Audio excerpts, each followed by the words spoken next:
Quick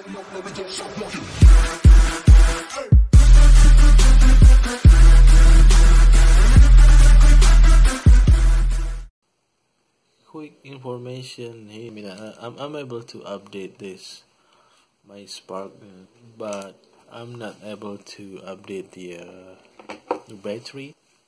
I send my batteries to DJI, and they send me the shipping labels, so I got the package today. So they send it back to me for free.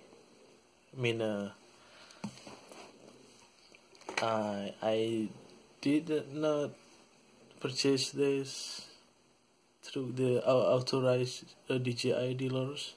Actually, I bought it through eBay. Sure, the owner say he been using like couple times. DJI told me that my drone actually still under warranty, under 6 months, I think. What I'm saying is, I'm not buying it from authorized dealer.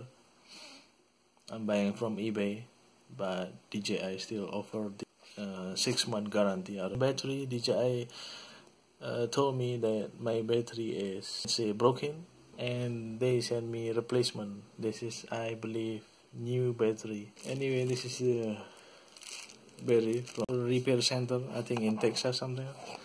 Just open up. There you go, bang, new battery. You have some problem out of your phantoms or any kind of DJI product. Doesn't matter where you buy it. Just give a shot, give it a try. Contact the DJI customer service, customer support. Maybe they're able to do it for free like mine. Who never knows, just give it a try.